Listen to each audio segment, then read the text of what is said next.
Hello friends, तो आज हम स्टार्ट करते हैं unit 2 human value and professional ethics की, जो कि हम 2 मार्क्स के क्वेश्चन डिस्कस करेंगे। तो जिसमें पहला क्वेश्चन आता है, डिफाइन मटेरियलिज्म, यानी मटेरियलिज्म क्या है। तो देखो आंसर क्या है, ए material entity is a entity that does not have a activity of knowing, assuming, recognising and fulfilling.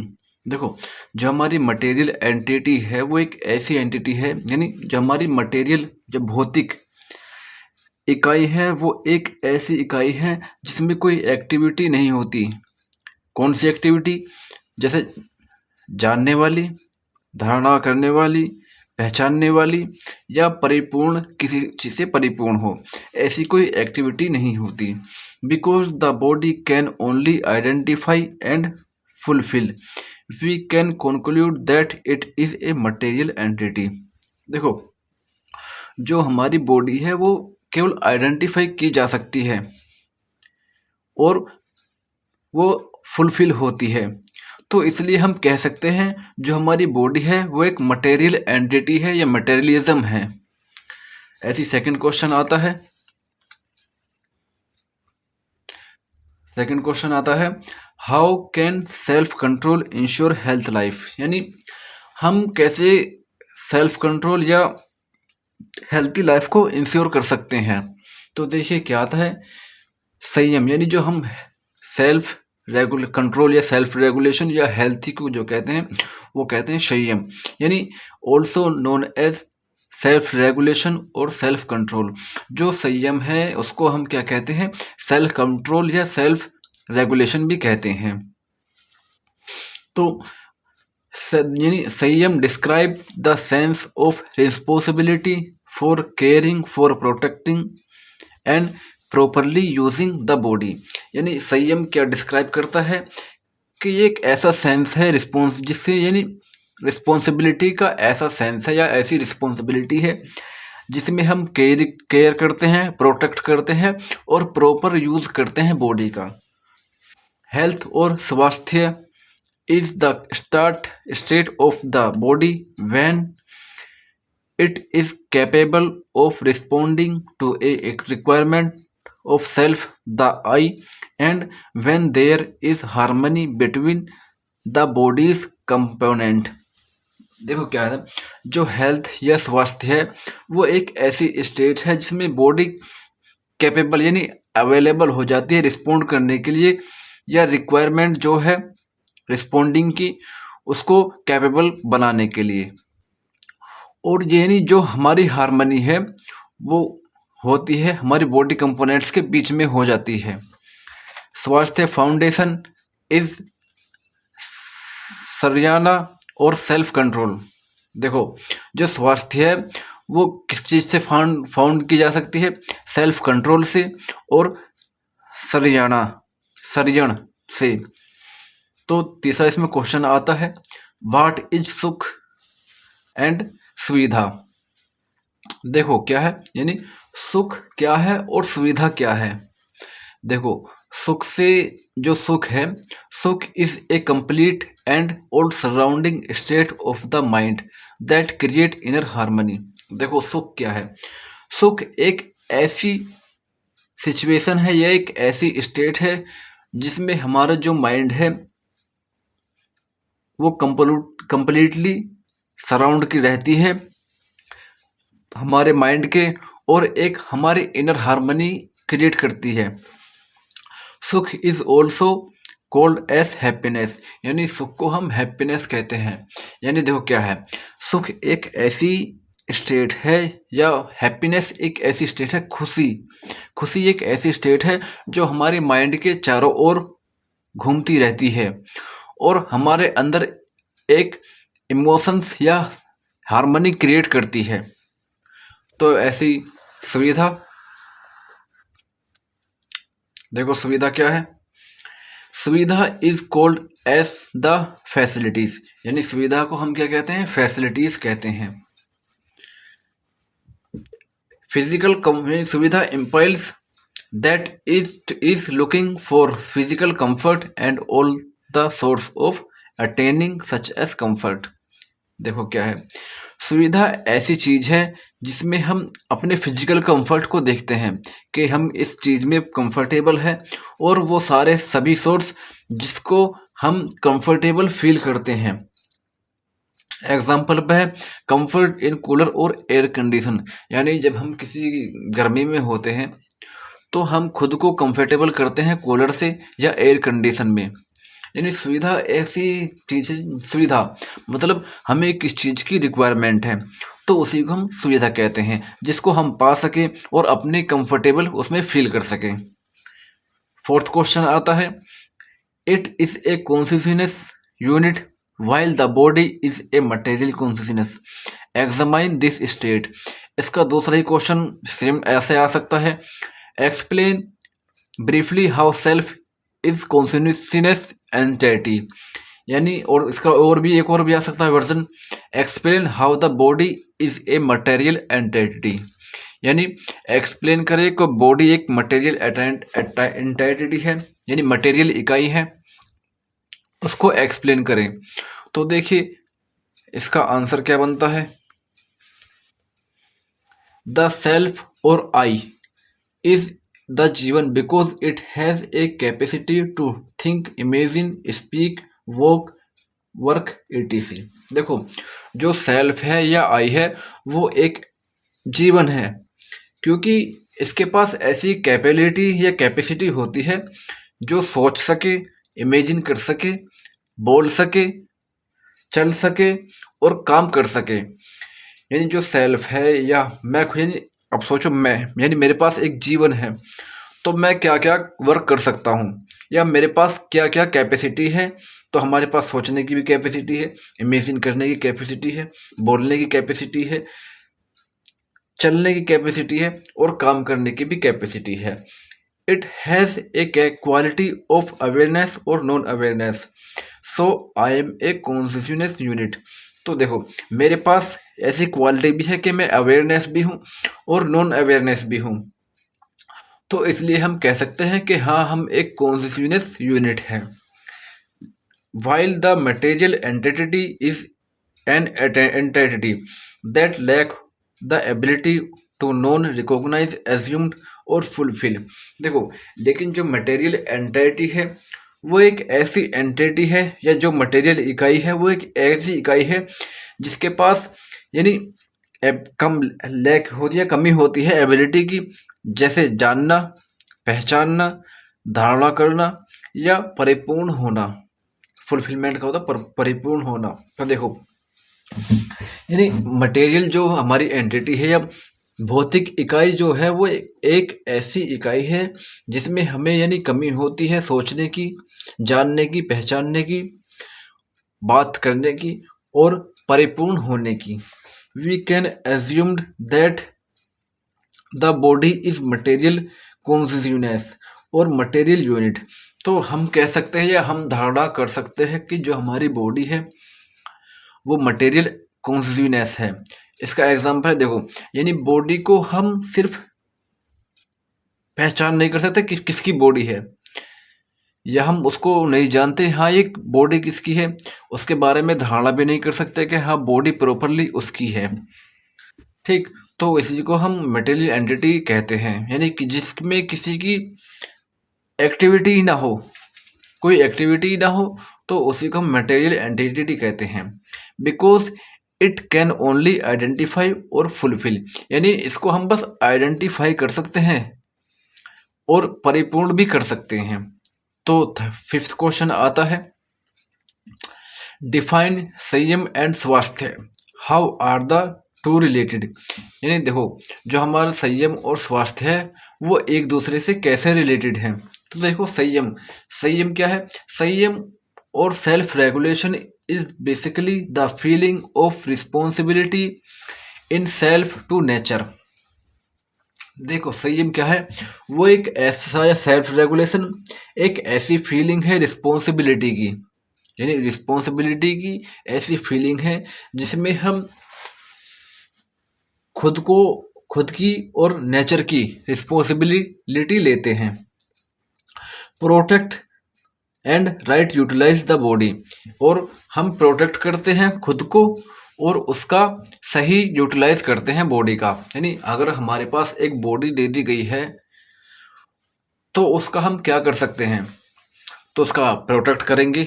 हम खुद की बॉडी को बचाने के लिए प्रोटेक्ट तो करेंगे और उसका अच्छे से देखभाल करेंगे या राइट यूटिलाइज करेंगे, यानी उसको अच्छा बर्ताव करेंगे बॉडी के साथ। तो उसी को हम सेल्फ रेगुलेशन या संयम कहते हैं। तो देखिए स्वास्थ्य, स्वास्थ्य can be explained as having two element. First, when the body act according to the need of I और self. Second, when there is harmony among all the part of body. देखो स्वास्थ्य को हम ऐसे यानी एक्सप्लेन कर सकते हैं जिसके पास दो एलिमेंट होते हैं। पहला एलिमेंट तो क्या होता है, जब हमारी बॉडी एक्ट करे, यानी जो मेरी खुद की या सेल्फ की ज़रूरतें हैं उसके अकॉर्डिंग, यानी जब हमारी बॉडी ऐसे एक्ट करे जो हमारी खुद की ज़रूरतें हैं और खुद की नीड्स है। सेकंड क्या है, व्हेन देयर इज हार्मनी, यानी जब हमारे अंदर हार्मनी हो या सामंजस्य हो अमोंग, यानी किसी भी पार्ट को छोड़कर, यानी किसी बॉडी के पार्ट को छोड़कर अगर हमारे अंदर सामंजस्य है तो उसका हम स्वास्थ्य कह सकते हैं। ऐसी 7 क्वेश्चन आता है, जो 7th क्वेश्चन आता है वो आता है, can DTE activities of self be definite, give name to both definite indefinite state to activities in self. देखो तो इसका आंसर क्या है, yes DTE activities of self is definite. देखो यानी हाँ, जो DTE है वो एक ऐसी एक्टिविटी है जो कि खुद पर डेफिनिट है, यानी स्वतंत्रता है। देखो डेफिनिट स्टेट ऑफ एक्टिविटी, यानी ऐसी एक्टिविटी जो डेफिनिट है उसको क्या कहते हैं, स्वतंत्रता यानी आज़ादी। और ऐसी एक्टिविटी जो इंडेफिनिट है उसको क्या कहते हैं, प्रतंत्रता यानी गुलामी। प्रतंत्र का मतलब है गुलामी, स्वतंत्रता का मतलब है आज़ादी। यानी ऐसी एक्टिविटी जिसके हम यानी किसी के अंडर काम कर रहे हैं तो उसको हम प्रतंत्रता कहते हैं। और जो स्वतंत्रता है यानी हम किसी के अंडर में काम नहीं करते, निडर हैं सभी चीज़ें, तो उसको हम स्वतंत्रता कहते हैं। तो देखो जो हमारी DTE ऐसी एक्टिविटी है जो कि खुद के लिए स्वतंत्रता है, यानी वो जो खुद के लिए आज़ादी है। तो 8th क्वेश्चन आता है, difference between the activities of the self and the body of any two ground. देखो यानी हमें टू ग्राउंड में बॉडी और सेल्फ का डिफरेंस करना है। तो देखो हम एक्टिविटीज़ में करेंगे इसका डिफरेंस। तो देख क्या होता है, जो एक्टिविटीज़ होती हैं सेल्फ और आई की वो होती हैं डिज़ायर, थिंकिंग, यानी मनचाहा किसी को पाना या सोच समझने की क्षमता। लेकिन जो बॉडी के पास एक्टिविटी होती है वो कौन सी होती है, breathing, heart beat, flow of blood ETC। यानी जो बॉडी के पास एक्टिविटी है वो है ब्रीथिंग हार्ट की, और जो फ्लो कर रहा है ब्लड बॉडी के अंदर उसके पास ऐसी एक्टिविटी होती है बॉडी के पास। तो जो सेल्फ होता है वो नोइंग होता है, अज्यूमिंग, रिकॉग्नाइजिंग, फुलफिलमेंट। देखो जो हमारा सेल्फ है वो सब कुछ जानता भी है, धारणा भी कर सकता है यानी अज्यूमिंग भी कर सकता है, पहचानता भी है, और वो खुद पर परिपूर्ण है यानी खुद पर फुलफिल है। तो जो हमारा बॉडी है वो रिकॉग्नाइज है और फुलफिलमेंट है, यानी वो सिर्फ पहचान कर सकती है और परिपूर्ण भी हो सकती है। तो जो 9th क्वेश्चन आता है वो आता है, what are the 4 level of living. यानी जो कौन कौन से ऐसे लेवल हैं जो कि 4 लेवल हैं जीवन जीने के लिए। तो देखिए the 4 levels of our living are, तो कुछ ऐसे 4 लेवल यानी लेवल्स हैं जो जीने के लिए जरूरी हैं। तो फर्स्ट है लिविंग इन माई सेल्फ, यानी खुद में जीना एक लेवल है। लिविंग इन सोसाइटी, सोसाइटी में भी जीना, ठीक। लिविंग इन फैमिली, फैमिली में भी रहना। और लिविंग इन नेचर, यानी प्रकृति में भी रहना। तो यानी इन चारों को मिलाकर हमारी 4 लेवल बनते हैं। इनमें ह्यूमंस को लिव करना चाहिए। तो हमारा 10वां क्वेश्चन आता है, what is pre conditioning, what is their source. यानी प्री कंडीशन क्या है और इसके क्या क्या सोर्स हैं। तो देखो, प्री कंडीशन की डेफिनेशन कैसे बनती है, प्री कंडीशन कैसी कंडीशन है।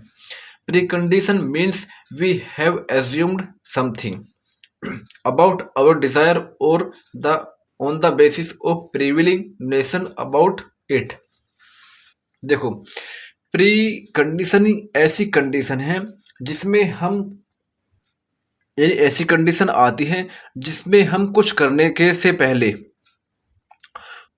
से पहले उसके बारे में सोचते हैं।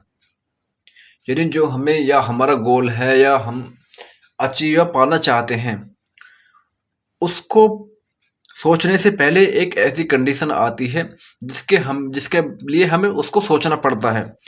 तो उसी को हम प्री कंडीशन कहते हैं। यानी ऐसी कंडीशन जिसमें हम किस चीज़ को सोचते हैं और फिर उसको पाना चाहते हैं, तो उस कंडीशन को हम प्री कंडीशन कहते हैं। अब सोर्स देखिए, यानी इसकी सोर्स क्या है। अब कुछ पाने के लिए, जो हम कुछ पा रहे हैं या कुछ हमने सोचा है, उसको पाने के लिए क्या क्या सोर्स हैं। अब ऐसा होता है ना कि यानी हम 12th पास करते हैं, 12th पास कर ली, अब सोचा नहीं है करना क्या है, तो हमने सोचा चलो बी फार्मा या बी टेक कर लेते हैं। लेकिन जब हमने सोचा कि बी फार्मा या बी टेक कर लेते हैं फिर उसमें से एक चूज करना है कि कौन सा करना है, जो हमारा मन चाहता है, यानी डिजायर हो। तो हमने चूज कर लिया बी फार्मा। तो बी फार्मा यानी अब जो हमने चूज कर लिया, तो वो कंडीशन हमारी प्री कंडीशन होगी, उसको हम प्री कंडीशनिंग कहेंगे। तो अब बी फार्मा को करना है, अब ये तो सोच लिया, अब उसको कहाँ से करना है ये सोचना है, ठीक। यानी अब उसको कहाँ से करना है, अभी आप प्री कंडीशन में ही हैं, क्योंकि अब उसको कहाँ से करना है वो सोच रहे हैं। यानी अब उसके क्या क्या सोर्स हैं कि हम उसको कहाँ कहाँ से कर सकते हैं। तो आप क्या करेंगे, they comes from what we read see. यानी देखो, जो हमारे सोर्सेज हैं वो कहाँ से आते हैं, पढ़कर आते हैं, देखकर भी आ सकते हैं, सुनकर भी आ सकते हैं।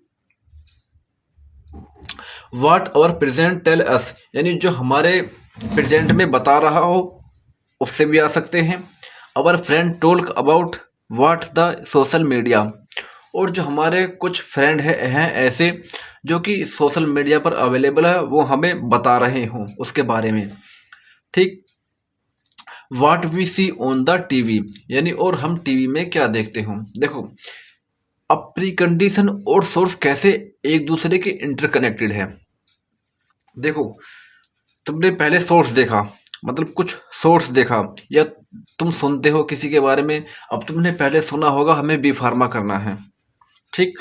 बी फार्मा करना है तो तुमने एक प्लान बनाया कि कैसे करना है, तो वो है प्री कंडीशन।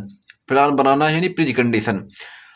अब सोच तो लिया कि बी फार्मा करना है, सुनकर या देखकर, या जो प्रेजेंट में बातें चल रही थी उसको सोचकर, या सोशल मीडिया देखा कि हाँ बी फार्मा वाले के इतना अच्छा कमाता है या ऐसा करता है, ठीक। तो सोशल मीडिया से देख लिया तो हाँ सोच लिया कि बी फार्मा ही करना है, या टीवी में देख लिया कि बी फार्मा कोर्स ऐसा होता है, इसके ये फ़ायदे हैं, तो सोच लिया कि हाँ बी फार्मा करना है। अब जो सोचा वो है प्री कंडीशन। लेकिन अब सोर्स जो है, ये सभी सोर्स हैं जिससे हमने यानी जिसको देखकर हमने सोचा या जिसको सुनकर हमने सोचा, वो है सोर्सेज। तो जो प्री कंडीशन है और सोर्स हैं वो एक दूसरे के इसीलिए इंटरकनेक्टेड है।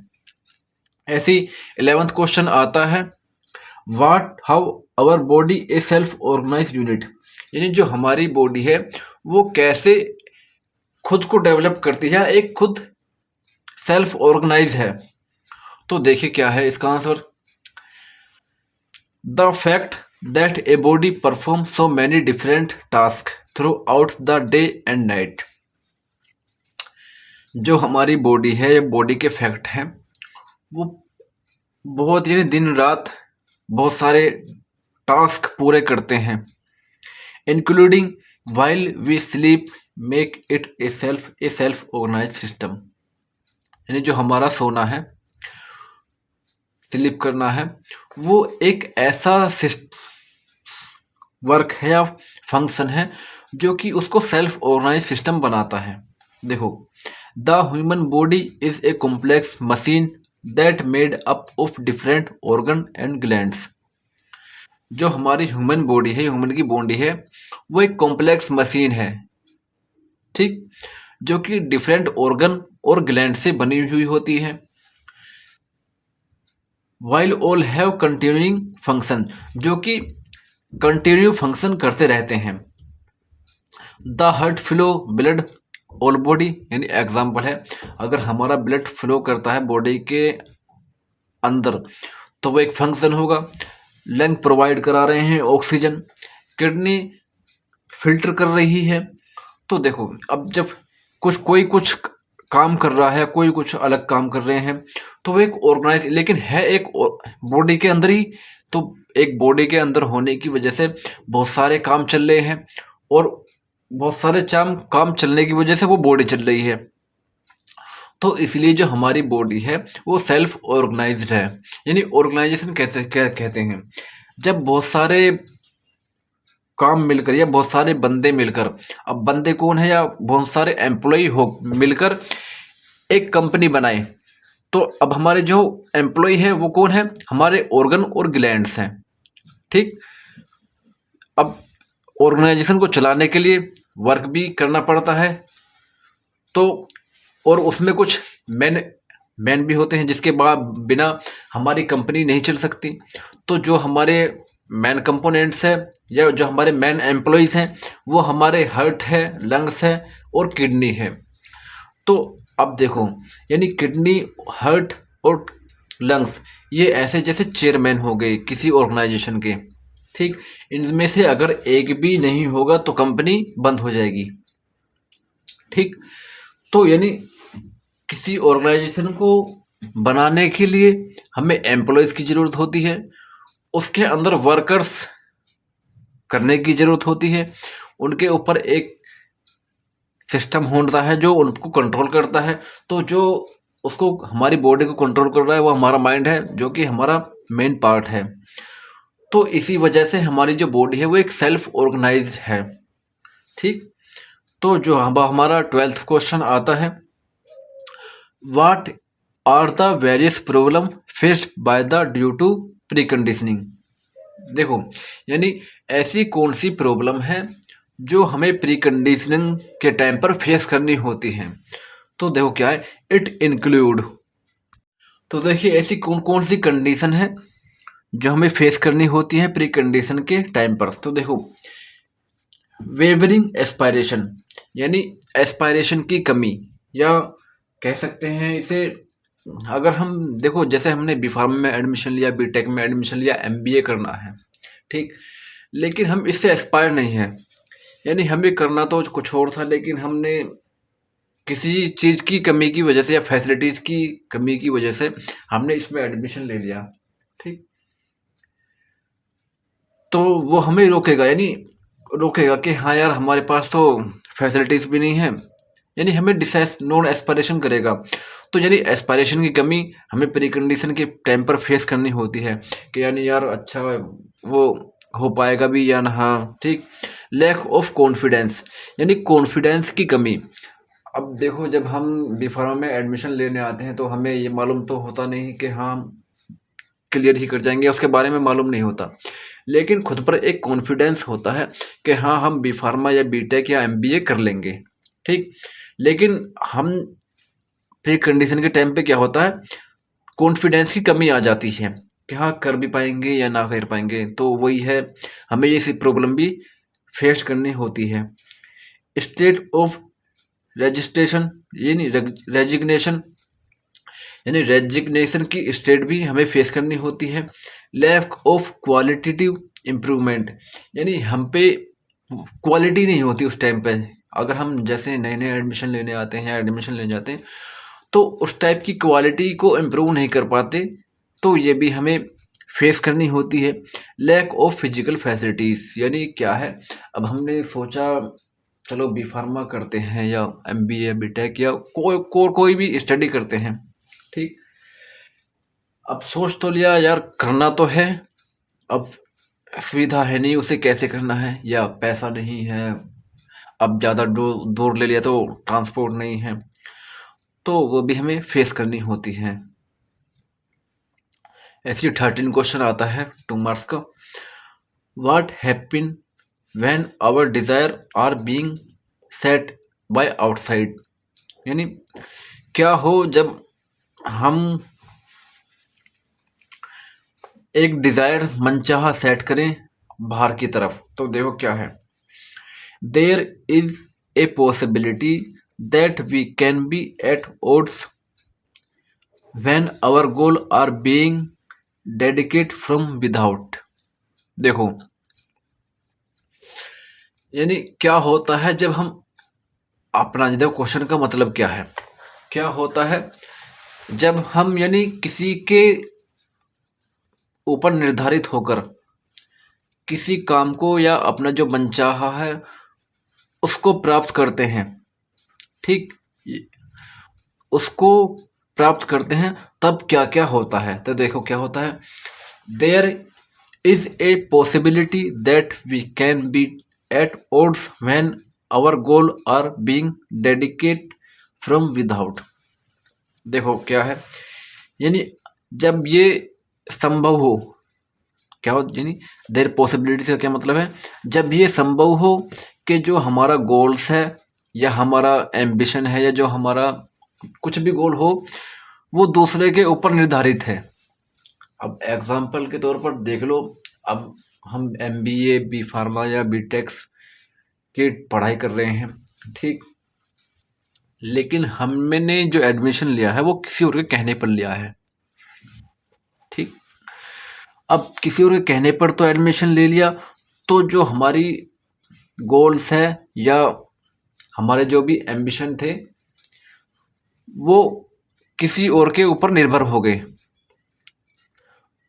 तो उसी को हम क्या कहते हैं, पॉसिबिलिटीज यानी कह सकते हैं। तो देखो, मान्यता refers to the precondition that set your wants, लेकिन जो मान्यता है वो क्या कहती है, आप यानी प्रीकंडीशन के टाइम पर ही अपना एक गोल सेट कर ले कि आप चाहते क्या हैं। ऐसे होता ना, जब हम एडमिशन लेने हो जाते हैं तो हम किसी के कहने पे जाके एडमिशन ले लेते हैं किसी और में, और फिर बाद में पछताते हैं। तो इससे बेहतर यही है कि आप प्री कंडीशन में ही अपना एक गोल सेट कर ले कि हाँ हमें यही करना है, हम किसी के ऊपर निर्भर नहीं रहेंगे। लेकिन वाइल स्वतंत्रता refers to investment that result from a bodily sense. देखो जो हमारी स्वतंत्रता है, जब हम किसी यानी किसी के ऊपर निर्भर हो जाते हैं तो हम उसके गुलाम से हो जाते हैं, यानी स्वतंत्र हो जाते हैं। अब देखो हमने किसी कहने से एडमिशन ले लिया, ठीक, तो जब हम यानी किसी अब एडमिशन ले लिया, हमें मालूम है नहीं कि करना क्या है, तो हम दूसरों से जान पहचान बनाएंगे, या ऐसे होते हैं जो हमारे स्टूडेंट या सीनियर होते हैं उनसे जान पहचान बनाएंगे, तो हम उन पर निर्धारित हो जाते हैं अपने गोल को पाने के लिए, ठीक। अब गोल को पाने के लिए उनका निर्धारित होते हैं तो हम उनके अंडर में आ गए, यानी उनकी गुलामी करने लगेंगे। लेकिन जो मान्यता कहती है वो ये कहती है कि आप किसी के अंडर ना आओ, अपना एक गोल सेट कर लो प्री कंडीशन में ही। तो अब ये जो 14 क्वेश्चन आता है, 14 क्वेश्चन आता है, what are the 3 requirement related to the body, यानी ऐसी कौन सी 3 रिक्वायरमेंट है जो बॉडी से रिलेटेड है। तो देखो कुछ रिक्वायरमेंट दी गई हैं जो कि बॉडी से रिलेटेड है। तो फर्स्ट है न्यूट्रिशन, न्यूट्रिशन भी एक रिक्वायरमेंट है बॉडी की। न्यूट्रिशन नहीं होगा तो बॉडी में वीकनेस होगी, कमजोरी आएगी, न्यूट्रिशन खान पान नहीं सही मिलेगा बॉडी को तो कमज़ोर होगी। प्रोटेक्शन, बॉडी की प्रोटेक्शन करनी भी रिक्वायरमेंट है, ज़रूरी है, बहुत ज़रूरी है। राइट यूटिलाइजेशन और उसका सही यूटिलाइज करना। अब हमें बॉडी मिल गई, ठीक, अब उसकी क्या क्या रिक्वायरमेंट है वो तो आप और भी ऐड कर सकते हैं। अगर आपको रिक्वायरमेंट लग रही है कि हाँ बॉडी की और भी रिक्वायरमेंट हो सकती है तो आप ऐड कर सकते हैं। लेकिन ये जो मोस्ट इम्पोर्टेंट रिक्वायरमेंट है वो है खान पान, सुरक्षा और उसका सही उपयोग, बॉडी का सही उपयोग करना। यही 3 बेसिक रिक्वायरमेंट है जो एक दूसरे से रिलेटेड हैं। तो 15 क्वेश्चन आता है, वाई सुख एंड सुविधा बोथ आर इम्पोर्टेंट, यानी सुख और सुविधा क्यों इम्पोर्टेंट है जीवन में या लाइफ में। तो a happy and fulfilled human need to both सुख एंड सुविधा। देखो, जो एक सुखी व्यक्ति होगा या परिपूर्ण सुख होगा उसके पास, तो वो चाहेगा कि उसके पास सुख और सुविधा दोनों हो। यानी एक हैप्पी या फुलफिल ह्यूमन को दोनों सुख और सुविधा पाने की जरूरत है। Thus one can not take place of the others, लेकिन जो हमारी सुख और सुविधा है ये एक दूसरे के बिना नहीं रह सकती। For example, if we have is a confidence of those around us but no place to call. देखो क्या है, हमारे पास एक ऐसा कॉन्फिडेंस है कि जो हमारे चारों ओर है लेकिन उसको हम दिखा नहीं सकते, ठीक, तो तब हम दुखी होंगे कि यानी किसी की भी कमी की वजह से हमारे पास कंटेंट नहीं है। कॉन्फिडेंस तो है कि हम पे, यानी आप देखो ऐसा होता है जब हम नए नए एग्ज़ाम लेने जाते हैं, देने जाते हैं या एडमिशन लेने जाते हैं तो हमें एक एग्ज़ाम पेपर दिया जाता है एडमिशन से पहले कि अगर इसको सोल्व कर लोगे तो तुम्हें एडमिशन मिल जाएगा, ठीक। जैसे ऐसे मेरे भी साथ हुआ था, मुझे वो दिया गया था एग्ज़ाम पेपर। मतलब मेरे पास कॉन्फिडेंस तो था कि हाँ मैं बी फार्मा कर लूँगा या जो भी कोर्स करना था मुझे वो कर लूँगा, यानी कॉन्फिडेंस तो पूरा था कि हाँ मैं कर लूँगा।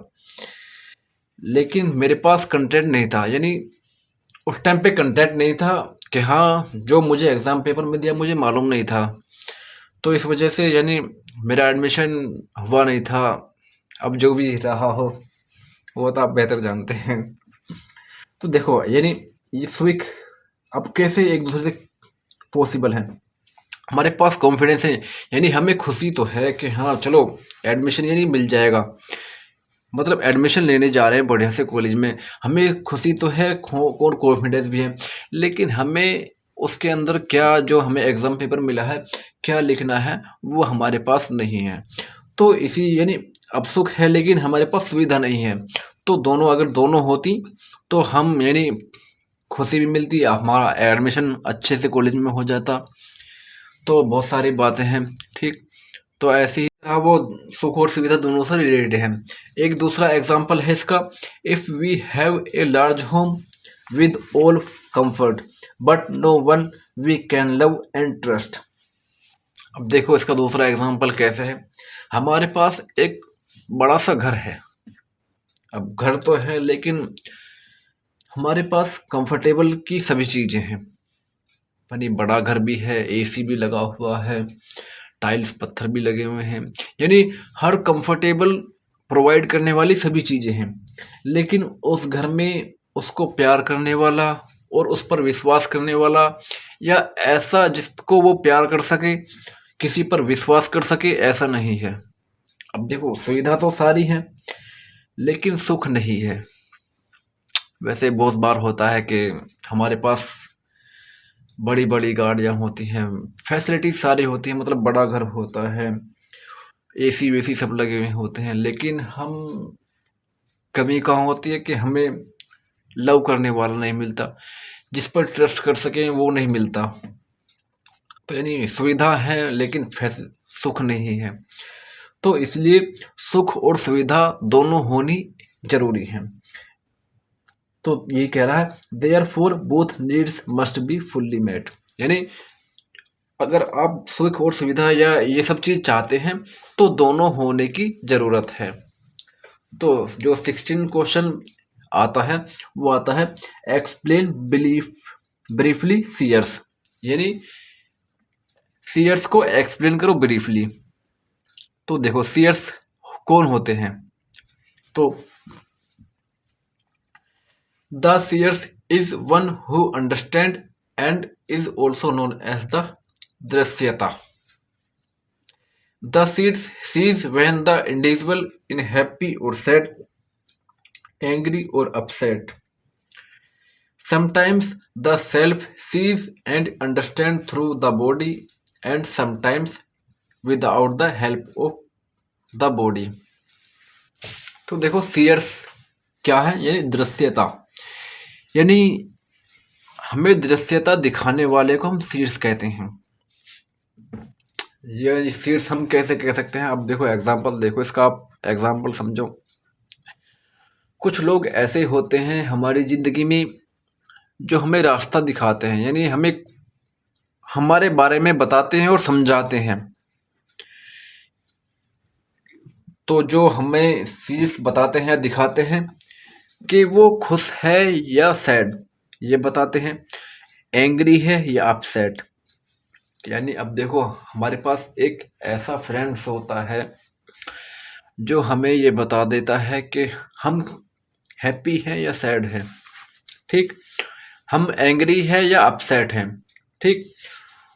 तो जो हमें बता रहा है या हमें समझा रहा है उसी को हम सीड्स कहते हैं, और जो वो हमें समझाता है उसे हम दृश्यता कहते हैं, यानी दृश्यता यानी दिखाने वाला, ठीक। तो कभी कभी हमें ये खुद से भी पता चलता है, यानी कभी कभी हम खुद भी देखते हैं, खुद सीड्स बन जाते हैं खुद के लिए। यानी हमें कभी, अब देखो अब हम सैड हैं या एंग्री हैं, हमें खुद पता चल जाता है, हमें बॉडी, यानी बॉडी हमारी बता देती है कि हाँ हम गुस्से में हैं या नहीं गुस्से में है, या सैड नहीं है। लेकिन कभी कभी क्या होता है, हमें किसी और की हेल्प से पता चलता है। अब देखो ये सिचुएशन कौन सी सिचुएशन होती है, अब एग्जाम्पल तौर पर मानो देखो किसी का नया ब्रेकअप हुआ है, मतलब अलग बात है, वैसे टॉपिक यही है, मतलब तो मैं बस समझाने के तौर पर कह रहा हूँ, किसी का नया ब्रेकअप होता है, ठीक, वो खुश रहने की कोशिश करता है। वैसे जिसका ब्रेकअप हुआ होगा उसने भी ऐसे ही किया होगा, फिलहाल वैसे है नहीं। तो देखो क्या है, यानी जब किसी का ब्रेकअप होता है तो वो खुश रहने की कोशिश करता है, तो जो सामने वाला बंदा है वो क्या कहता है, यानी तो अंदर से दुखी है, लेकिन वो क्या कहता, नहीं मैं खुश हूँ, यानी हमारी बॉडी क्या कहती है, नहीं ऐसा कुछ नहीं है, मैं खुश हूँ, तुम्हें ऐसे ही लग रहा होगा। अब बेचारे का ब्रेकअप हुआ, अंदर से टूटा हुआ है, ठीक, तो चेहरे पर खुशी रख रहा है, जाहिर कर रहा है कि हाँ किसी को पता ना चले। तो यानी देखो क्या है, यानी वो जानता है कि हाँ ये अंदर से टूटा हुआ या सैड है, ठीक, लेकिन हमारी बॉडी नहीं मानती हाँ कि मैं सैड हूँ। तो उसको ये बात बताने वाला है कि हाँ भाई तू सैड है, ठीक। तो अब हमें क्या पता चल रहा है, यानी हमें दूसरे से पता चल रहा है, हमारी बॉडी नहीं बता रही कि हाँ हम सैड हैं या वो हैं, हमें दूसरे से पता चलता है, जो दूसरा बता रहा है उसी को हम सीड्स कहते हैं। ऐसे हमारा जो 17 क्वेश्चन आता है, हु इन इंजॉयर्स, यानी इंजॉयर्स जो इंजॉय करने वाला है वो कौन है। तो देखो क्या है इसका answer, the enjoyers is the who enjoys and also known as भोक्ता। तो इंजॉयर्स वो होता है जो इंजॉय करता है। अब आप इंजॉय करोगे तो आप इंजॉयर्स बन जाओगे, है ना, है ऐसा। और उसको हम भोक्ता कहते हैं, यानी भोक्ता, भोक्ता का मीन्स है यानी आनंद लेने वाला, यानी सुख भोगने वाला या भोगने वाला, ठीक, उसे भोक्ता कहते हैं। तो एंजॉयर्स तो वो होगा जो एंजॉय कर रहा है। When an action is carried out the self is the one who enjoy it, यानी जब हम कोई एक्शन या एक्टिविटी करते हैं और उसको खुद से यानी खुद से कोई एक्टिविटी करते हैं और उसको एंजॉय करते हैं तो उसको एंजॉयर्स कहते हैं। यानी एंजॉयर्स क्या होते हैं, जैसे some people enjoying by singing, यानी कुछ पीपल को सिंगिंग से ही एंजॉय आता है, वो और कोई अदर एक्टिविटीज़ करना ही नहीं चाहते, उनको जितना भी आनंद है सिंगिंग में ही आनंद है। Some people enjoying by playing cricket footballs etc। लेकिन कुछ को क्या होता है, वो उनको सिंगिंग में एंजॉइंग नहीं आता, कुछ को क्रिकेट खेलने में आता है, कुछ को फुटबॉल खेलने में आता है। तो लेकिन हर एक एंजॉय तो कर रहा है ना, तो जो एंजॉय कर रहा है उसको ही एंजॉयर्स कहते हैं। तो यहाँ पर हमारे जो 17th क्वेश्चन है वो और यूनिट 2 जो है हमारी वो क्लियरली ख़त्म हो जाती है या समाप्त हो जाती है। आई मीन यहाँ क्वेश्चन पूरे हो जाते हैं यूनिट 2 के। तो अगली वीडियो में हम यूनिट 3 के इम्पोर्टेंट क्वेश्चन डिस्कस करेंगे।